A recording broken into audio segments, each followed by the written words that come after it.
This is HumanitZ. It's a top-down zombie survival simulator, kind of in the vein of Project Zomboid.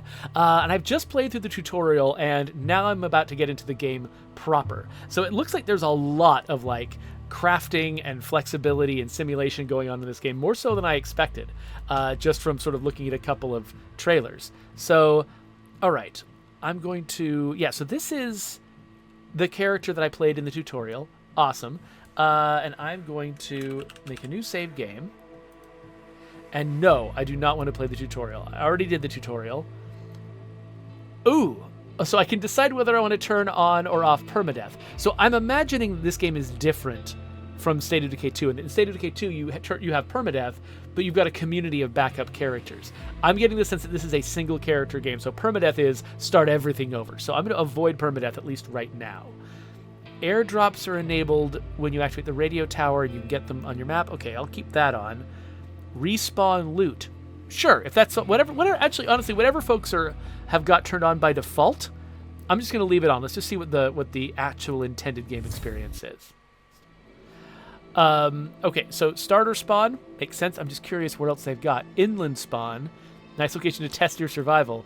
Coast road spawn, tough place. And west road, limited items, lots of nearby Zeeks. Okay, so yeah, we're definitely going starter spawn this time. But that's interesting that your sort of your difficulty choice is more about where you begin geographically. I like that. That's kind of the theory we were adopting with the difficulty levels in State of Decay 2, though in a more abstract kind of way. Okay, so the question is... Okay, so I do not have a backpack right now. So I don't know... Oh, improvised... Oh, this is what they were saying, is that you start with an improvised backpack. And so now I've got 5 extra slots. So, okay. And we've got a bunch of just random improvised garbage that I can use to start. Nail wood weapon. And then I can search this toolbox, and I've got... Okay, box of matches. Now, each of them is large. And then a tarp. Do I want to carry a tarp around?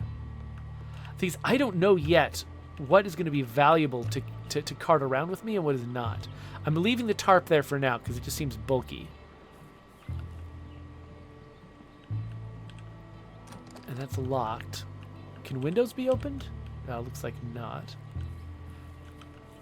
So, okay, so one question I have is this the kind of game where, like, so in Zomboid, I made this transition where I went from thinking of it as a game where I'm just wandering around trying to survive to a game where I pick a house, make it my home, and try to live there and sort of like range out to collect stuff, but then always come back to the same place. I'm wondering, is this going to be that kind of game? Like, should I be thinking... I mean, there is a whole crafting and building system, which makes me think that, yes, this is probably the kind of game where I'm going to want... Ooh. Okay, I want to hold F to take. Do I have to... Wait, how does this work? Okay. Oh, I bet I have to empty my own backpack? No. Okay, it says hold F to take. I'm holding F. But I'm not taking the backpack. Do I have to manually doff my backpack? Maybe that's what I need to do. Hold F to take. There we go. Okay, I just had to manually unequip the backpack. Okay. So now I've got more space. That's nice. I got some pork and beans, so I don't know if I can open this.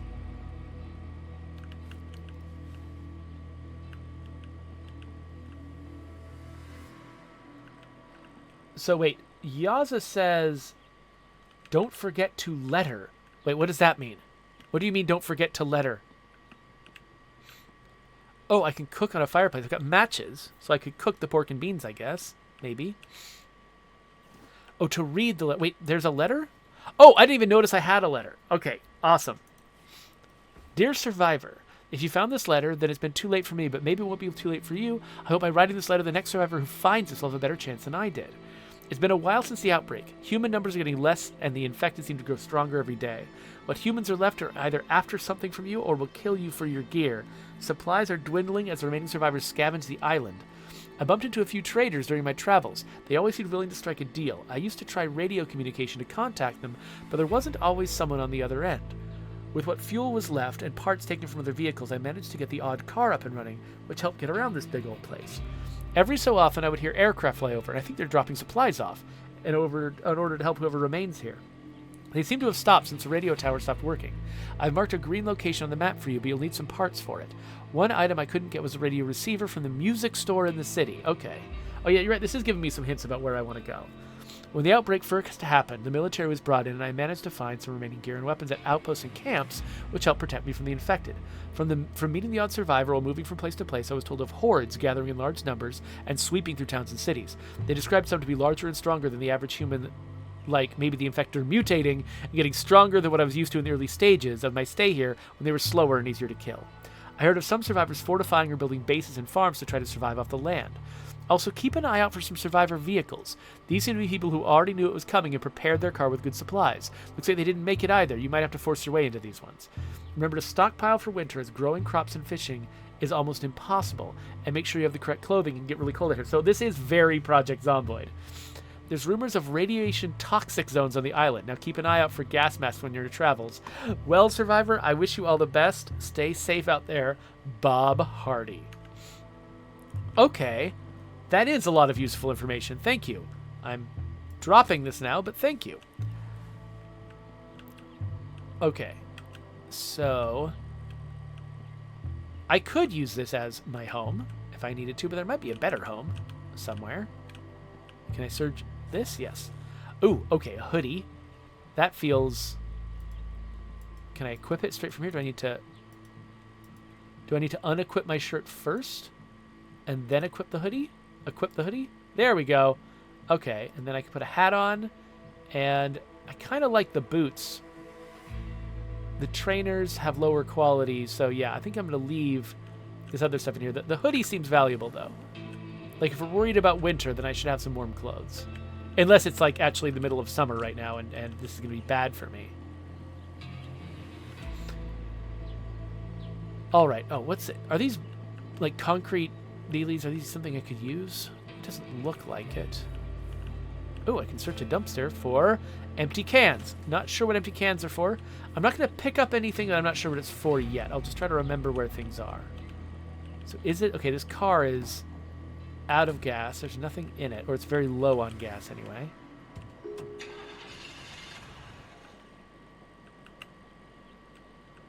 Okay, yeah, this is missing something. It might just be out of gas, but let's...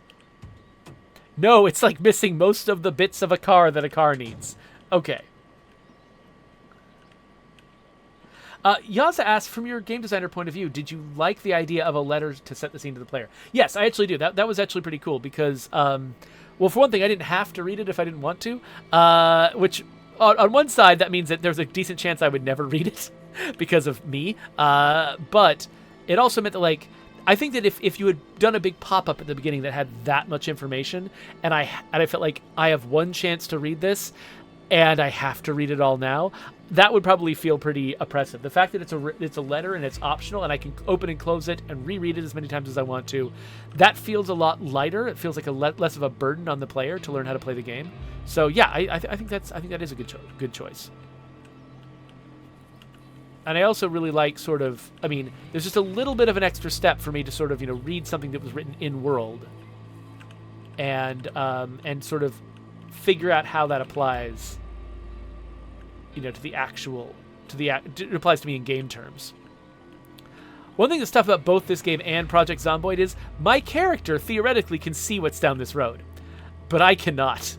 I have no idea what's down this road or if this is even a good idea to go this way. And with a top-down perspective, I don't know what you do about that necessarily. I mean, it's just it's one of the limitations of the genre, but yeah. Okay, so CV Dub says that the, dear. CV Dub says that the default start season is autumn, so actually grabbing warm gear is a good idea. Okay, so I grabbed those just because they seemed like special. I've got... Okay, having a fishing rod does seem valuable. Oh, and there's some water over here. I could fish, except I think you need bait to fish too, right? Don't you? Like if I equip this and I try to fish, you need bait. Okay, yeah. So that's not going to work.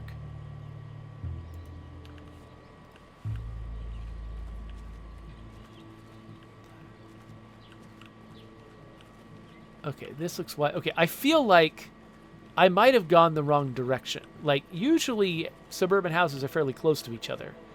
And I'm surprised I haven't seen a second house. So I'm assuming that when a car looks dirty, that means it's just forever not drivable. Okay, I can search it at least. Ah, okay. Rope, old cereal, a lockpick, and binoculars. Ooh, wait. What can I do with binoculars? I was just bemoaning the fact that I couldn't see very far. What happens? Oh! Aha ha ha ha! All right. That works. So what happens if I equip something else? Do the binoculars just go right in my pocket? Ah, they go into slot 5, which is, I think, just the last thing I use that isn't in one of the other quick slots. That's pretty clever, actually. I like that. That basically you got to fit, like, instead of giving me access to everything in my luggage, whatever I used last, which I might be using, you know, habitually, just shows up there. Ooh, green hoodie. Nah, I got my hoodie. Wait. I think I just heard a noise.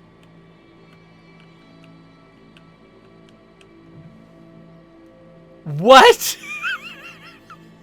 A golden Desert Eagle 5.0.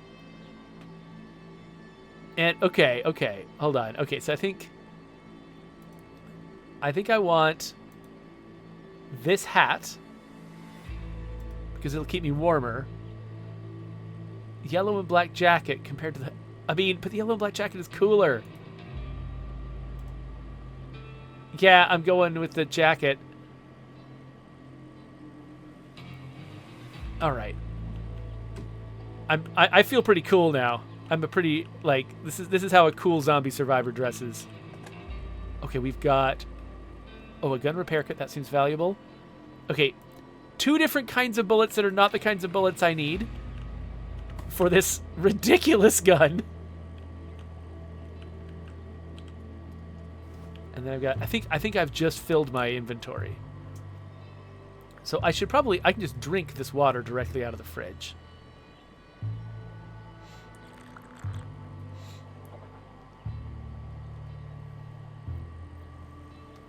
All right, and then can of tuna. Let's also consume the can of tuna.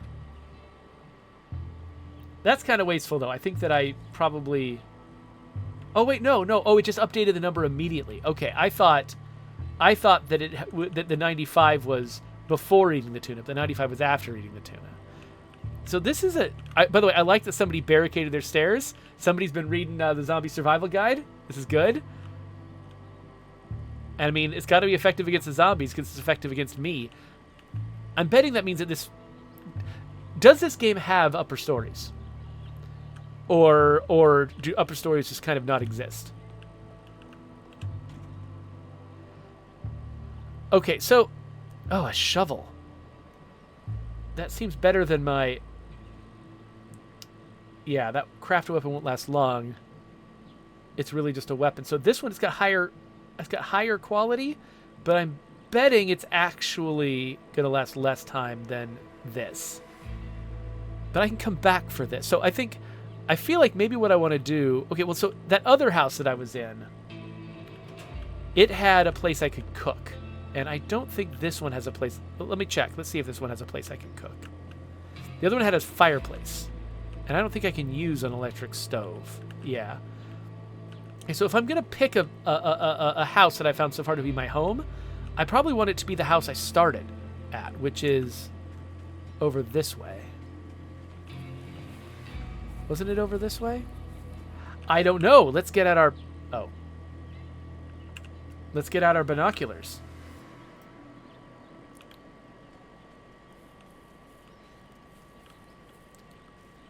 I'm just thinking maybe I should drop something... Like, if I think that's probably my home,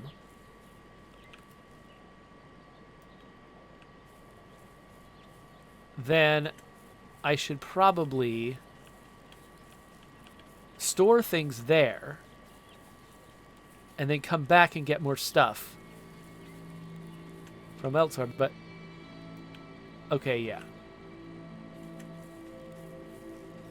So I should like keep food over by that fireplace.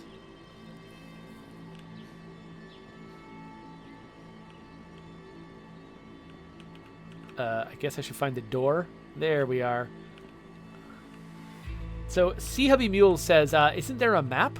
I don't know. I have not discovered a map, and the developers of the game in my chat have not told me about a map. There might or might not be a map.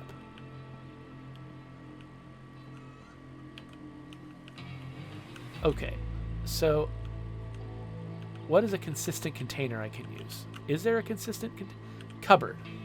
Okay, so I can like take like my pork and beans and my apple and some of my matches, and I guess I can stick that weapon in there too.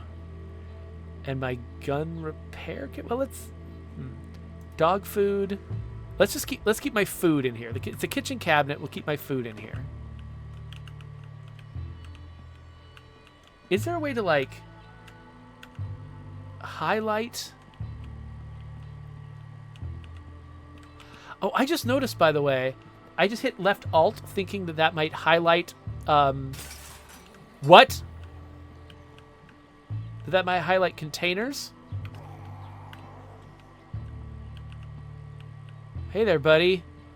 But it actually equipped my weapon. So I'm betting that in the tutorial, when you showed me the letter L and said to press L to switch into combat mode, I'm betting you meant to say left alt, L alt.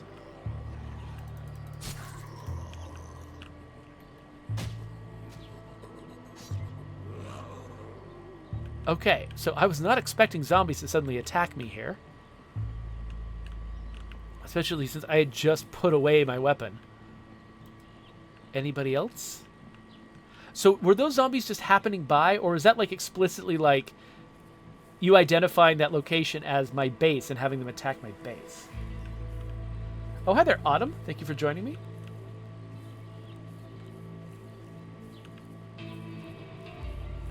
Coalition says, this looks like Project Zomboid and Last Stand Aftermath had a child. Yeah, I think that's probably a fair comparison. At least those are definitely...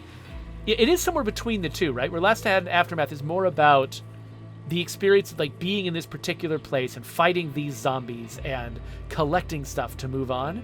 Whereas Project Zomboid is about this broad sweeping, I'm going to survive for years in this landscape, you know, like this does feel like it's partway between the two of them. All right, so I'm going to switch out. There it is. So I want to come over here and grab the stuff that I couldn't carry before, including that shovel, which I think will be a better long-term weapon for me. I do really appreciate, by the way, the fact that each game in this genre has to kind of decide what it's going to model and what it's not. And like, for instance, you know, you decided not to model which bullets are in which magazine. You're just like, no, you just got a bunch of bullets in your pocket and you can reload from them and whatever. It's totally fine. Which is, you know, Project Zomboid decided to go for the very complicated, nerdy way of handling magazines. The kind of thing that, like, you know, gun nerds are constantly complaining about in games. They're like, haha, we have made the game for you, in which you do have to worry about, you know, which bullets are in which magazine and stuff.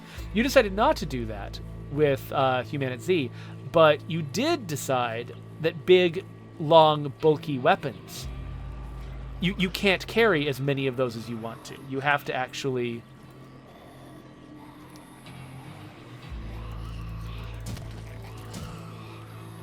devote a space just to that. So like just in real life, I couldn't just carry a shovel in my hands and then stick a second shovel in my backpack. Like that doesn't work. You can't put a shovel in a backpack. A lot of games just sort of ignore that. But so each game in this genre feels like it picks the thing that it's going to do in the nerdiest possible way.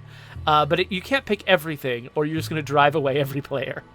But having a couple of touchstones like that, a couple little things where you're like, oh, in this game, you can't just carry a backpack full of shovels. Like, that makes it, it gives it sort of this little air of authenticity, which is kind of nice. Okay, so what other containers do I have in here that I can use to drop things off that I don't need to carry everywhere? I guess there's the backpack on the ground, but... Oh, right. I can just drop these anywhere. I don't need these. So, actually, wait a minute. I'm going to go... Watching me manage my inventory is always everyone's favorite activity, I know. I'm going to stick the cashew nuts up in there.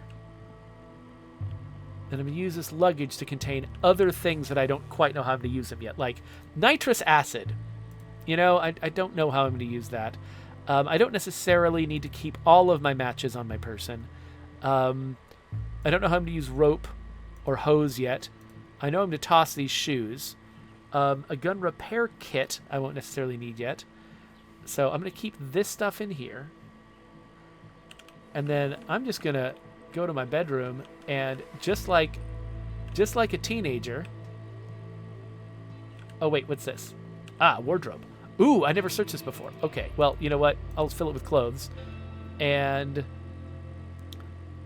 whatever, cereal and duct tape and, I don't know, rags. Anything I don't think I know how to use quite yet. Lockpicks even I don't really know how to use, so I think I could probably try to unlock that skill if I get into a pinch, so... This ammo is not the ammo I need for my one gun that I've got. I can also stick weapons in there, but I'm not feeling the need yet. I mean, I guess the improvised hammer... It unlocks more crafting.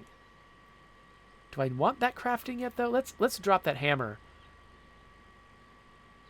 And the pistol, in case I find another pistol. We'll just drop the stuff that I'm not going to use right now. And we'll go out again. So there was this shed over here.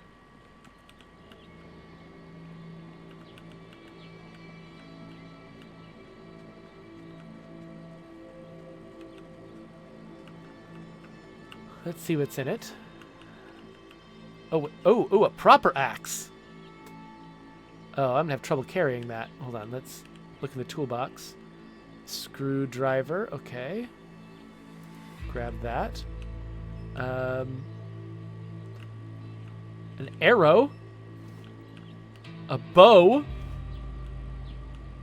I guess that goes in... Okay, I've got a bow and a... Okay, so I've got so many long weapons here. I'm gonna need to go back and drop this. Okay, since I'm so close to home, I'm just gonna go drop off these weapons. I guess I'll probably end up getting the hammer out again.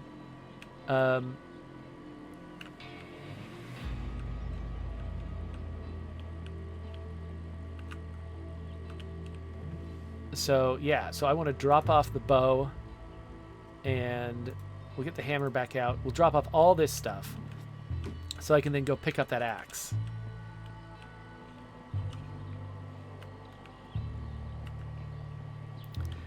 Because the camera turning is on my left hand, sometimes it's tough to move and control the camera at the same time, compared with, say, if it was like, you know, holding down the middle mouse button or something. But there's reasons for that. There's other things that these folks are doing with the middle mouse button, which is good things, so I'm not going to complain. Okay, so I've got my axe now in case I need it. Is this mobile home open? Oh, I just heard a chicken. I thought it was a zombie. Okay, oh, does that backpack have more room than my current backpack? Hold on a second. It looks like it might. Let's, how do I... Oh, there we go. Swap. Okay, so let's take off this backpack.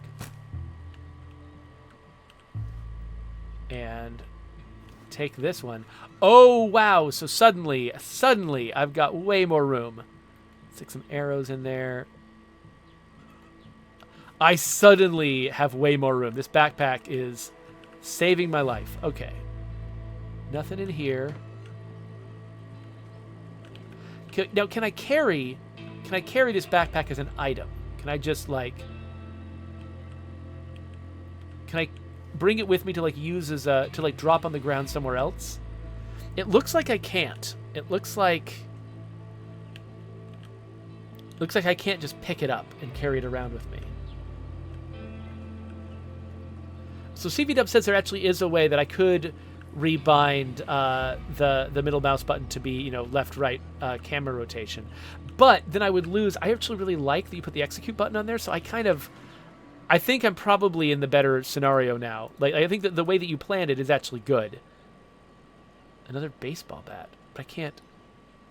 I guess I can carry it. Okay. I'm going to want to have lots of backup weapons. But yeah, now I think I can't. Yeah, I can't use my binoculars anymore.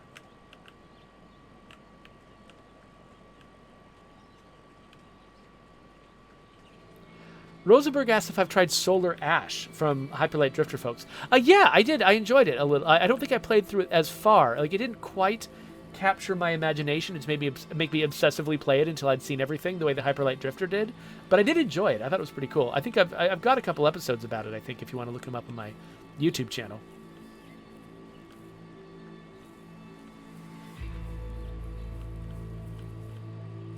Okay, so because I'm just obsessively picking everything up, and yeah, you know what? I should head back home again. So I just have this sense that I don't know how long things are going to last. I don't know if I'm going to need replacements for everything I've got. Oh, hello, dear.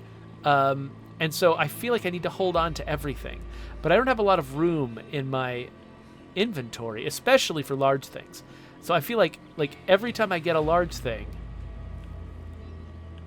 that motivates me to go back home and drop stuff off.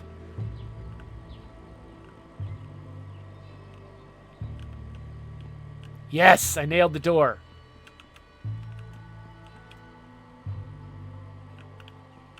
So I'm going to go back in this wardrobe, take this out, put that away, and then I think we're good.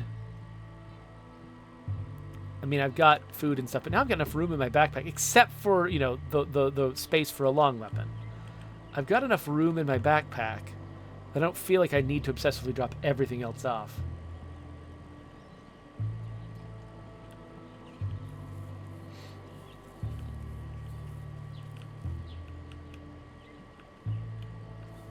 Raneth Court is reminding me that he thinks I might have said at the beginning that I had a meeting to go to at 1 o'clock. No, I don't. I don't have a meeting at 1 o'clock today. I sometimes have a meeting at 1:30 today, but I actually canceled it because there's some other work I need to get done. So I do want to get out of here by 1:30 because I want to get that work done. But I want to spend at least enough time getting to know HumanitZ before I do that. Now, I mean, obviously, a couple of hours is not going to be enough time to really get to know a game of this scope. But okay, let's get our binoculars out. Okay, so this is the road I've already gone up before. So let's run over this direction and see what we can see over here. Okay, nothing yet.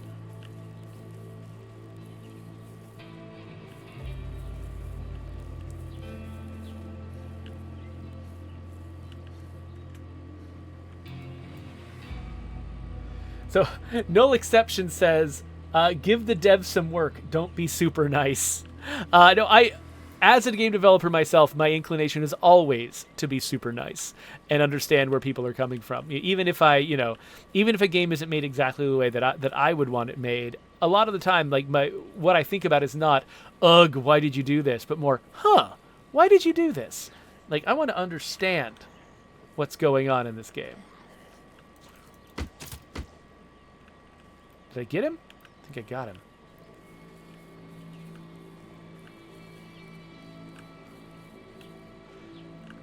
So yeah, I mean, you've seen me, between the tutorial and this section, you've seen me, struggle with a couple of things in this game. And it was actually, I felt really lucky that we had developers from the team in here to answer some of my questions and smooth over some of the problems. Because the problem with any game that's like this, these very big, complex, simulation-driven games, like Project Zomboid, like RimWorld. Both Project Zomboid and RimWorld, they're among my favorite games ever made, but I could not have gotten into them without help from a friend. In both cases, I had somebody in my chat telling me what I was missing, helping me figure out how to enjoy the game. And then once I got over that hump, I was absolutely able to enjoy them. And so if I had just been sort of like really negative and savagely criticizing them and sort of took an attitude of like, you know, this game has got to, you know, earn my respect or whatever, you know, the attitude that a lot of people have towards video games, I think I could have missed out on having some of the best experiences I've ever had as a game player. And so, you know, I can't always do it. Ooh, 1911 pistol. I can't always do that with... I don't always have time to give every single game the time and investment that it would take for me to sort of learn what to love about it. But now and then I'll find a game where what they're attempting to do is clearly so interesting and cool that it's worth it to me to try to get some help and figure out how to get into them. And HumanitZ definitely feels like it's the kind of game that might be in that zone.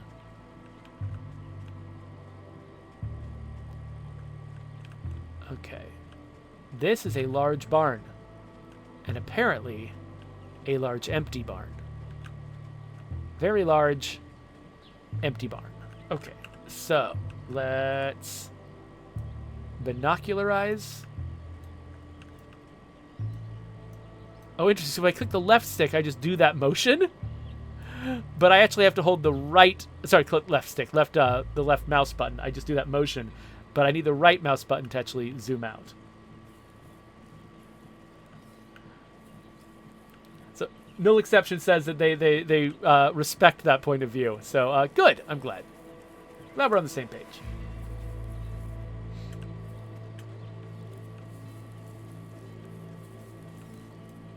Okay, we got a road. By the way... Okay, I was wondering if there was a map. So somebody had asked me earlier, is there a map? There is a map. But it only shows me what I've discovered so far. So I think down there, I think this is where I started. This is the first house I went to. Now I'm up here. I'm just following this road, and there's some stuff to the north of me. I'm assuming that the map doesn't rotate. Okay, yeah. So I'm just gonna... Oh, okay. So as I go this direction...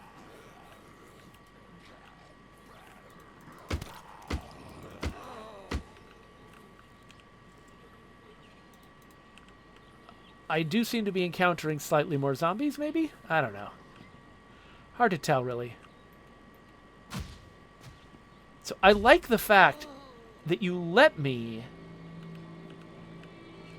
just do an execution move. Like, when I'm against one zombie and I'm not worried about my stamina, I can just do an execution move on him. Like, we on State of Decay, we unlock that ability with, like, certain advanced skills. But you just let me do that from the outset. And I'm assuming that the cost is, not only might I be vulnerable when I'm going through the elaborate animation attacking the zombie, but also because it takes a huge chunk of my stamina.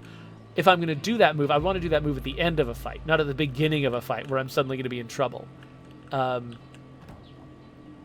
Cigarettes, lockpicks, chocolate bar, painkillers. Okay, cool.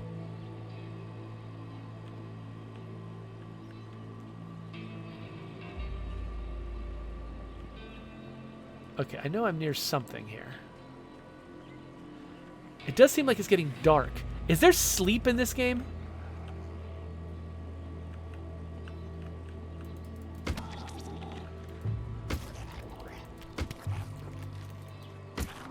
Die, you monster!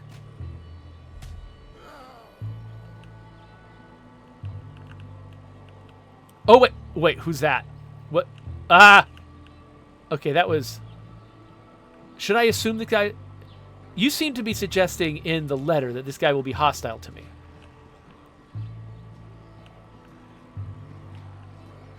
Oh. Dude, why did you do that?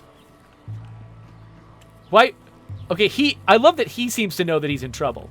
Like, he just attracted a bunch of zombies.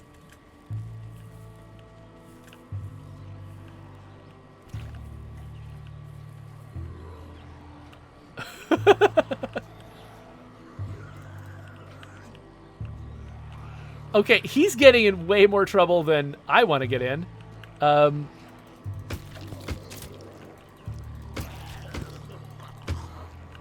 One of those bat sounds sounded like my bat might have gotten damaged.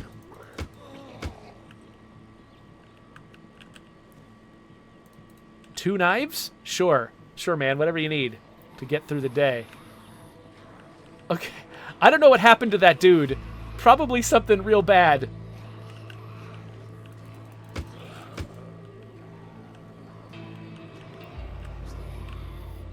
I'm hoping I can get out of this.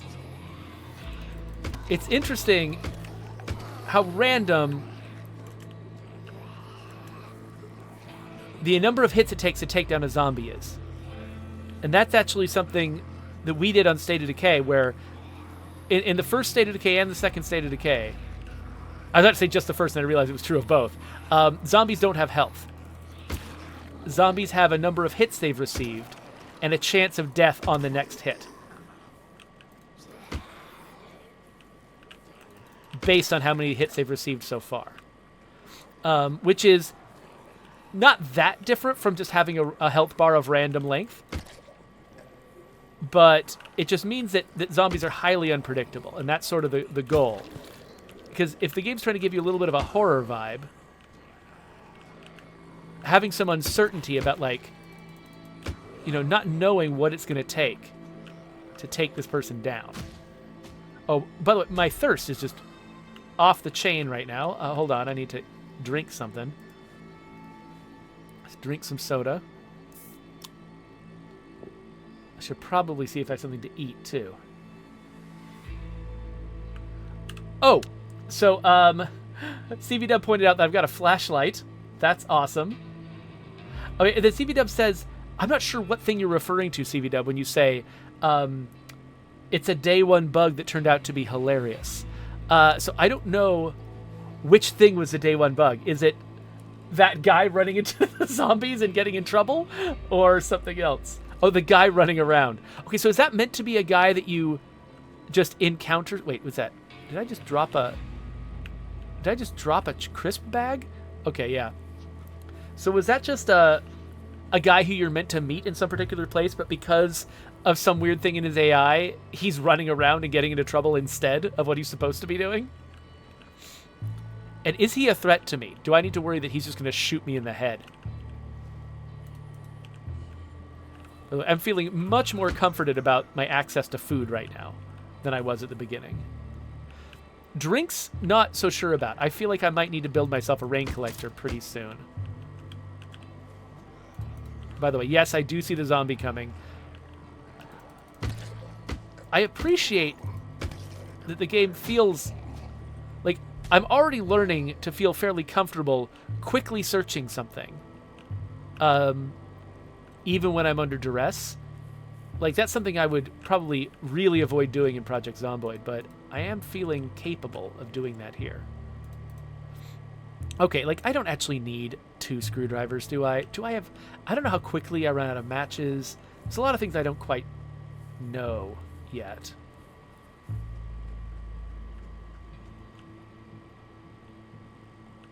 Okay, so CVDub says that actually that guy is meant to be a traitor. He's supposed to keep to his area, but we missed a variable, so he just hunts zombies until he dies.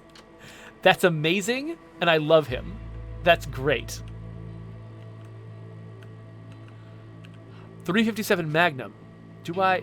No, it was a 5.0, wasn't it? The ridiculous pistol that I got. And a 1911 that fires 45. So yeah, you're going for the same thing that State of Decay and Zomboid did, which is like a lot of real-world calibers, which means it's difficult to match up a gun and its bullets. Okay, part of me is thinking maybe I should try to leave a cache in here or something, because my inventory is getting kind of full. But actually, dirty water. I'm assuming there's a way to make that into clean water. Maybe I should store some food in here and treat this as a place where I can cook. I should also probably consume this water because I am getting thirsty. Akina Shark asks, does loot replenish? The impression I've gotten is yes. There's a flag you can set at the outset of a game that is whether or not that says yes or no to loot replenishing, and I set it to yes. So I guess it will replenish. I don't know at what rate, like when I should expect to be able to go back to the same old places and find stuff. Okay, so is there a way for me to mark my map? Like, can I? Yes. Okay, so I'm gonna say I'm gonna put a little green circle. Is that? Can I? Do I drag it? Do I? There we go. Okay, I want to not have that marker. Let's put a marker here. Here? There we go. Okay, so I put a little marker here saying this is where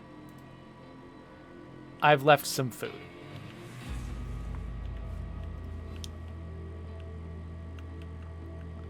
So I can come back here later if I want to replenish that, but I don't have to carry all that food around with me. Akina Shark says, it's a nice-sized map, so it's probably less important for it to have to replenish quickly. Yeah, that's true. Okay, so this is a working car, theoretically. I just need to find 3 parts for, and a repair kit, and some fuel. So, okay, so it's not really a working car. But... oh, interesting. So, one thing I would love to have on the map is something showing me the direction of my frustum. Because right now, like, as I'm moving my cursor around, my character is also spinning around. And so it's a little bit hard for me to tell. Like, it's hard. Like, I have to do some mental gymnastics to figure out what direction my camera is facing on the map. So I would probably really like to see something on the map saying this is the way the camera is pointed, separate from this is the way the character's pointed. Because that's really sort of, that's how I get my bearings. It's not really, I don't really think about my character's facing because it's so flexible. In a top-down shooter thing like this, where I can spin the cursor around the character, I'm just not using my character's facing as a reference point at all. I'm using the camera's facing as my reference point.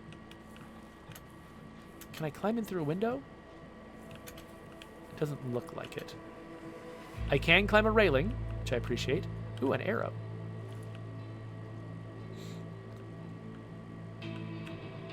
It just occurred to me, I've got a bow at home and a bunch of arrows in my backpack.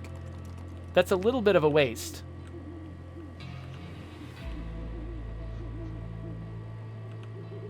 Okay, that room is locked. Oh, of course. So CVW says I gotta smash the window out. Well, that makes sense. Duct tape. Ooh, a starter motor. And a crowbar. Lots of cool stuff. Let's grab that crowbar. I don't need to have 2 knives. So let's grab that starter motor and the duct tape. Let's go back to that other house. Wait, where was it relative to me? Crap. I've lost track of where I am. Okay, I'm pointed that direction. The house is on my right. Okay. I'm glad I had the ability to leave that marker.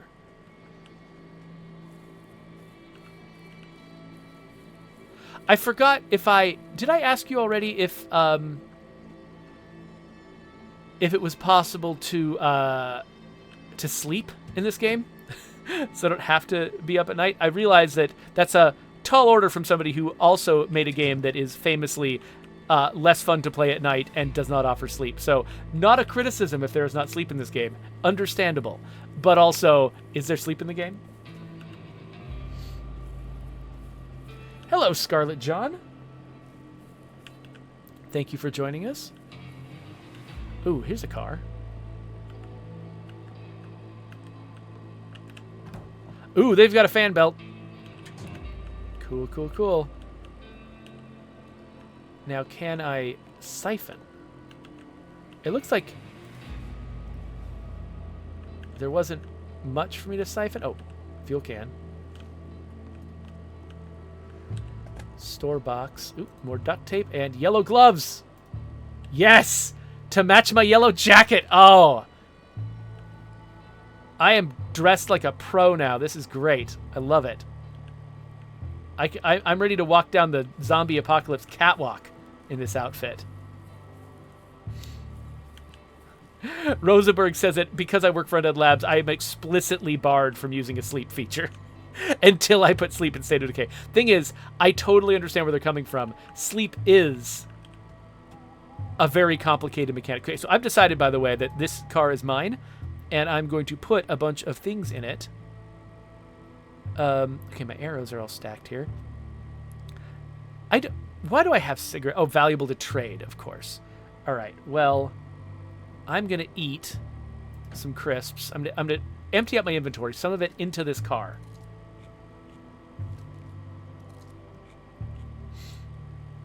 Okay, so CV Dub says speed run at getting a vehicle running. Some runs takes several days. Okay, so you're saying that basically it's a good idea for me to focus my efforts on getting a vehicle, because it seems like that does probably change the dynamics of the game quite a bit. Okay, so I'm just going to try to load.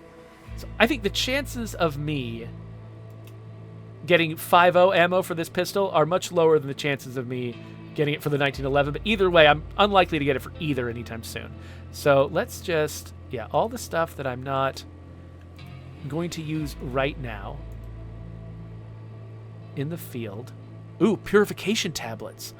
I've got dirty water somewhere, don't I? Or did I drink my dirty water without thinking about it? I might have. Painkillers seems like something I want to hold on to. Energy bars and chocolate bars seem like a good idea. Yeah. Duct tape to fix a weapon. I've got multiple weapons right now. That's probably okay. And then, I mean, I don't have my bow equipped right now. Might as well get rid of the arrows. Ruined clothes, which I could turn into rags if I knew how to craft. The fan belt and the fuel can. Those both feel... Okay, yeah. Drop that off. Okay, I think I'm good. Now let's get the fan belt in there. Let's get the fuel in there. Oh, you guys have an actual, like, fueling animation. Okay, so this car isn't doing too badly now. I still need to find a car battery for it, which I feel like...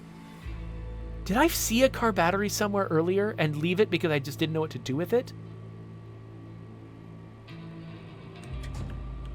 Oh, wait.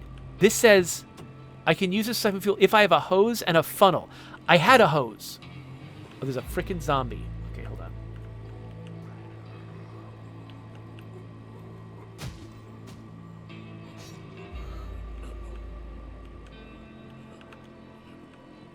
I had a hose. I don't remember. I'm sorry, I'm hearing zombie noises.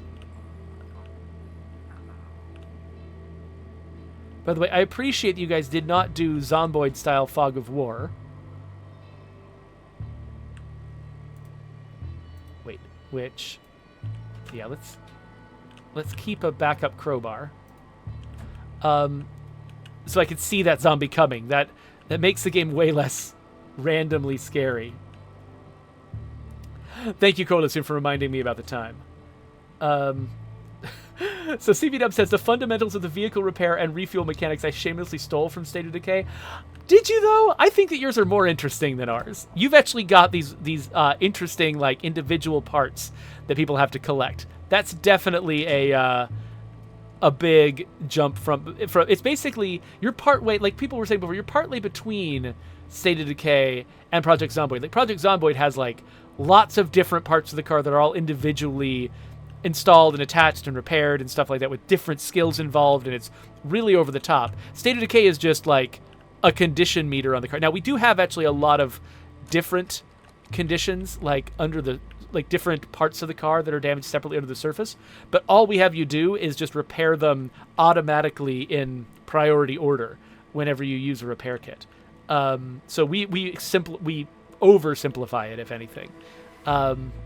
But you're in a nice little spot in between where it's got some of that sort of nod to authenticity and like nod to individual stories. Like, you know, if you were telling a story about repairing a car in like a zombie apocalypse, like TV show, there'd be like, oh, we're missing a particular part that we need to go and get, because that's how it would be in real life, right? But in State of Decay, it's always just like, I need a repair kit. That's what I need. I need a repair kit to repair the car, and it's generic. And so it's easier to use but it doesn't have the same sense of there being like a story about like, oh, we needed a fan belt, And Project Zomboid is all that, but to the point where it's kind of ridiculous and over the top, which is oftentimes what people are going for. That is actually part of what I liked about it, was trying to figure out how to maintain vehicles. But I like the zone that you guys are in. I think you should feel good about it, that like you're in a... There we go. That, you're doing enough of that authenticity. Oh yeah, I totally attracted a zombie.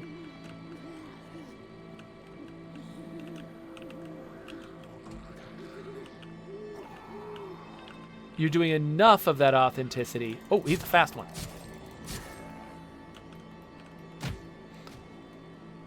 That people sort of get that sort of emotional sense of like, yes, I'm doing something that feels legitimate. Because a lot of times, like when you're doing, whoops, I didn't mean to leave. When you're doing authenticity in a video game, it's not because you have like the point of a video game is to be as realistic as possible. That is not the case. Realism can be helpful and sort of helping players suspend their disbelief and stuff like that. But the goal of a game is not by any means to be as realistic as possible. Instead, the goal of a game is just to be fun by whatever means are necessary. And so a lot of times what you're going for with authenticity is not, fulfilling some deep obligation to make your game realistic, like games have to do that. Instead, what you're doing is you're trying to go for this emotional feeling of like, wow, this feels real. I feel like I'm there. I feel like I'm the thoughts that I'm having, the strategies that I'm having to employ are similar to the ones I would do in real life, and that feels good on an emotional level. And so really what you need to do in a game when you're deciding how realistic or how detailed to make it, what you're trying to do is like figure out like for the audience that I'm going for, and that's different audiences demand different things. For the audience that I'm going for, what is it going to take to give them that feeling of authenticity? And usually, it's not a lot. Usually, you don't have to actually laboriously model every detail of an experience. In fact, usually, even for the nerdiest player, they will eventually... Oh, car battery. But how do I get out of the... I started panicking. Yikes.